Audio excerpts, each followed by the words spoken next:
बड़ी खबर आपके सामने हम यहाँ रखने लगातार जा रहे हैं और बात कर रहे हैं चुनावों की, क्योंकि हरियाणा और जम्मू कश्मीर नतीजों का आज दिन है और रुझान जो है सामने आ चुके हैं। और देखिए, रुझानों के मुताबिक हरियाणा और जम्मू कश्मीर के सभी सीटों के लिए रुझान यहाँ पर आ चुके हैं। हरियाणा में रुझानों के मुताबिक बीजेपी को बहुमत मिलता हुआ नजर आ रहा है। 50 सीटें बीजेपी को मिलती नजर आ रही है। हरियाणा में बीजेपी हैट्रिक लगाने की ओर अग्रसर है।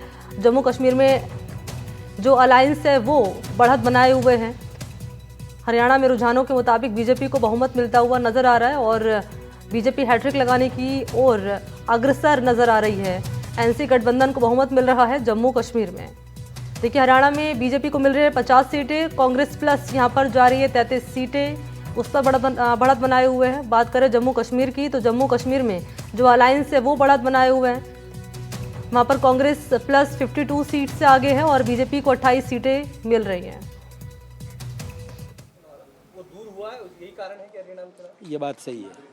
कांग्रेस ने भ्रम पैदा किए थे कि हम नरेंद्र मोदी जी फिर से आ गए तो आरक्षण को समाप्त कर देंगे, जबकि कांग्रेस के वरिष्ठ नेता जो हमारे देश में विपक्ष के नेता के नाम से पहचाने जाते हैं, उन्होंने विदेश में जाकर के कह दिया कि यदि हम सत्ता में आते हो तो हम आरक्षण को समाप्त कर देंगे। ये जनता समझ चुकी है और वो उनको सबक सिखा दिया। वैसे क्या आरक्षण का मुद्दा ही रहा हरियाणा के अंदर? देखिए, कई मुद्दे होते हैं। चुनाव है और चुनाव में जनता सभी प्रकार की सोच रखने वाले लोग जब ये समझते हैं कि कौन गलत बात कर रहा है और कौन जो कहता है वो करता है। हमारे देश के प्रधानमंत्री नरेंद्र भाई मोदी जी ने जो कहा वो करके दिखाया। मैं तो देखिए, कश्मीर का भी आंकड़े क्या आते हैं ये अलग बात है, लेकिन मैं फिर कहूँगा बहुत अच्छा हुआ, लोकतंत्र के लिए बहुत अच्छा हुआ। निष्पक्ष चुनाव वहाँ पर हो रहे हैं, पत्थरबाज गायब हो गए, शांति का वातावरण स्थापित हो रहा है। और लोकतंत्र में क्या होता है ये तो देखिए, लेकिन लोकतंत्र जिंदा रहना चाहिए। हरियाणा चुनाव का क्या राजस्थान के उपचुनाव पर भी असर होगा, क्या मानते हैं आप इसको? देखते जाइए, राजस्थान में भी हम जीतेंगे। किसान आंदोलन का कोई असर आपको लगता है हरियाणा में नहीं देखने मिला? थोड़ा बहुत नुकसान हुआ है, लेकिन अब जब जनता भी समझने लग गई कि मोदी जी ने जो वो जो बिल पेश किया था वो जनहित में था, ये समझने लग गए। वो भ्रम ज़्यादा दिन नहीं चलता, भ्रम का निवारण हो गया।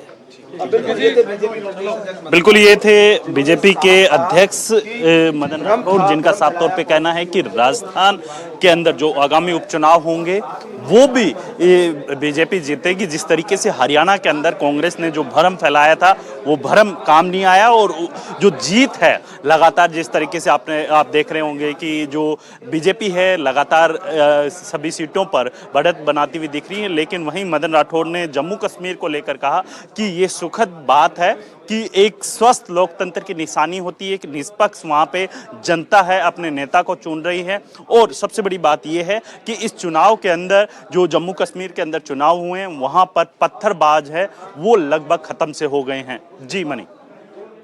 बिल्कुल, क्योंकि वीरेंद्र, शुरुआत में जो रुझान सामने आ रहे थे उसमें कांग्रेस पार्टी की बढ़त बनाई हुई थी, बीजेपी पीछे चल रही थी। लेकिन अब क्योंकि 12:10 का करीब वक्त हो चला है और अब जो सामने आ रहे रुझान वो ये दर्शा रहे हैं कि रुझानों में हरियाणा में बीजेपी काफ़ी आगे, कांग्रेस काफ़ी पीछे है। जम्मू कश्मीर की बात करें तो यहाँ पर अलायंस आगे चल रहा है, बीजेपी यहाँ पर पीछे चल रही है।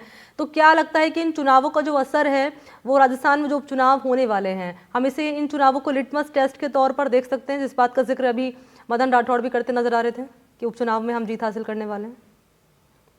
जिस तरीके से मनी आपने देखा कि जो बीजेपी के प्रदेश अध्यक्ष है मदन राठौड़, उन्होंने भी यही कहा कि जो हरियाणा का रिजल्ट आएगा उसके अंदर एक बात तो साफ है कि राजस्थान के अंदर जो 7 सीटों पर उपचुनाव होने हैं उनको लेकर भी अब एक बात तो स्पष्ट हो चुकी है कि राजस्थान के अंदर जो आगामी उपचुनाव है वहां पर भी बीजेपी जीतेगी। और जनता के बीच में जो कांग्रेस लगातार एक भ्रम फैला रही थी आरक्षण को लेकर या फिर किसान जो बिल है उसको लेकर जो भ्रम फैलाया जा रहा था, वो अब जनता समझ चुकी है, क्योंकि जनता कांग्रेस के बहकावे में नहीं आने वाली। और जनता को जो है, राजस्थान की बात कर लीजिए या हरियाणा की बात कर लीजिए या फिर पूरे देश की बात करेंगे, तो उसके अंदर सिर्फ टू सिर्फ केवल एक ही बात है, वो है विकास। और विकास को लेकर जनता है अपने जो वोट है वो करती हुई दिखाई दे रही है। लेकिन जिस तरीके से आपने कहा कि राजस्थान के अंदर जो आगामी उपचुनाव है उसके अंदर काफी महत्वपूर्ण हो जाता है, कि जिस तरीके से आपने देखा होगा कि राजस्थान के अंदर जो 7 सीटें हैं उसके अंदर क्षेत्रीय समीकरण महत्वपूर्ण होते हैं, जातीय समीकरण भी महत्वपूर्ण हो जाते हैं। और उसी की तर्ज पर बीजेपी है वो ग्राउंड पे उतरकर, जिस तरीके से आपने देखा कि अभी जी ठीक है, रहिए आप मेरे साथ। मुबारक, मैं लौटूंगी आपके पास। मुबारक भी यहाँ पर मेरे साथ जुड़ चुके हैं। मुबारक, आपके पास आते हुए किस तरह की तस्वीर नजर आ रही है? क्योंकि शुरुआत में तो कांग्रेस पार्टी काफी कॉन्फिडेंट नजर आ रही थी ये कहकर कि अब तो हरियाणा में हमारी सरकार बनने जा रही है, लेकिन रुझान में तो कुछ और तस्वीर नजर आ रही है। किस तरह का माहौल नजर आ रहा है? बिल्कुल मनी, आपने ठीक कहा। हरियाणा और जम्मू कश्मीर के जो चुनाव थे उसको लेकर कांग्रेस जरूर उत्साहित थी, लेकिन जैसे जैसे नतीजे साफ होते जा रहे हैं उत्साह भी कहीं ना कहीं धीमा पड़ता जा रहा है। हम फिलहाल जो कांग्रेस वॉर रूम है उसके बाहर खड़े हैं। कुछ एक नेता अंदर जरूर गए हैं, लेकिन जैसी नतीजों से पहले, जो कि अभी रुझान जो सामने आ रहे हैं उससे पहले जो तस्वीरें थी वो अब यहाँ पर नहीं दिखाई दे रही। हालांकि पूरी तरीके से नतीजे अब तक सामने नहीं आ पाए हैं, लेकिन ये जरूर कहा जा सकता है कि उदासीन का जो माहौल है वो कांग्रेस खेमे में जरूर नजर आ रहा है। हालांकि जम्मू कश्मीर में जो एनसी गठबंधन के साथ कांग्रेस चुनाव लड़ रही है वहां पर अच्छी स्थिति में नजर आ रही है, लेकिन हरियाणा को लेकर जिस तरह का माहौल कांग्रेस लगातार बना रही थी, राजस्थान के नेताओं ने वहां के दौरे किए, खुद पीसीसी चीफ पूर्व मुख्यमंत्री अशोक गहलोत, सचिन पायलट सहित कई नेता हरियाणा चुनाव दौरे पर गए थे, वहां पर प्रचार प्रसार किया था। और सभी जो नेता हैं वो हरियाणा में जीत का दावा भी करते हुए दिखाई दे रहे थे। और यहां तक कहा जा रहा था कि करीब 55 से 60 सीटें कांग्रेस वहां पर जीत कर आएंगी। लेकिन जैसे जैसे सुबह 7 बजे से जो मत पेटियां खुलने लगी उसके बाद से तस्वीरें धीरे धीरे साफ होने लगी। हालांकि करीब 10 बजे तक के समय तक कांग्रेस बढ़त बनाए हुए थी, लेकिन 10 बजे के बाद अब करीब 2.25 घंटों के बीच में बीजेपी बढ़त बनाते हुए करीब 50 सीटों पर बढ़त बना चुकी है। लेकिन इसी बीच एक बड़ी बात यह भी है कि करीब 2 दर्जन सीटें ऐसी भी हैं वहां पर जो 10 से 15 हजार का वहां पर डिफरेंस है। हालांकि 10 से 12 राउंड अब तक जो है वहां पर हो चुके हैं, और एक सीट ऐसी जहां पर 50,000 से कांग्रेस आगे है, 4 सीटें ऐसी है जहां पर 25,000 से कांग्रेस आगे हैं, और करीब 61 सीटें वो हैं 90 में से जहां पर 10,000 से कम का प्रत्याशियों के बीच जो अंतर है हार जीत का वो अब तक सामने आया है। लेकिन यह कहा जा सकता है कि कई सीटों पर नजदीकी मुकाबला होने के चलते कांग्रेस और बीजेपी की जो लगातार जो डिफरेंस चल रहा है सीटों में, करीब 15 से 16 सीटों का जो अंतर है वो किस खेमे की ओर जाता है वो देखने वाली बात होगी। मनी जी बिल्कुल, रहिए मेरे साथ। मुबारक, एक बार फिर से वीरेंद्र आपके पास आते हुए, ये जो फैक्टर्स यहाँ पर जो हम देख पा रहे हैं, हरियाणा की तस्वीर अगर बात कर ली जाए हरियाणा की, तो यहाँ पर क्योंकि 12 बजे तक मानकर चला जाता है कि तस्वीर पूरी तरीके से साफ होती हुई नजर आती है। यहाँ पर बीजेपी आगे चल रही है, जम्मू कश्मीर में बीजेपी पीछे चल रही है, कांग्रेस प्लस जो है वहाँ पर आगे चल रही है। इसके पीछे के फैक्टर्स में हरियाणा की अगर बात कर लूँ तो यहाँ पर बीजेपी क्या फैक्टर्स मान रही है इस अच्छे प्रदर्शन के, और जम्मू कश्मीर में क्या फैक्टर्स मान रही है पीछे रहने के? देखिए, अगर फैक्टर्स की बात करें तो इसके अंदर आप हरियाणा की अगर बात कर लीजिए, उसके अंदर आप देखेंगे कि हरियाणा है, केवल आप देखेंगे कि वहाँ पे जो लगातार आपने देखा होगा कि पिछले कई महीनों से लगातार है जो वहाँ के लोकल किसान हैं वो लगातार आंदोलन कर रहे थे और इसको कांग्रेस भुनाने की पूरी कोशिश कर रही थी। लेकिन कहीं ना कहीं उन्हें ये खामियाजा भी भुगतना पड़ा है कि जिस तरीके से रुझान आ रहे हैं उसके अंदर आपने देखा होगा कि बीजेपी अब लगातार है आगे बढ़ती हुई दिखाई दे रही है।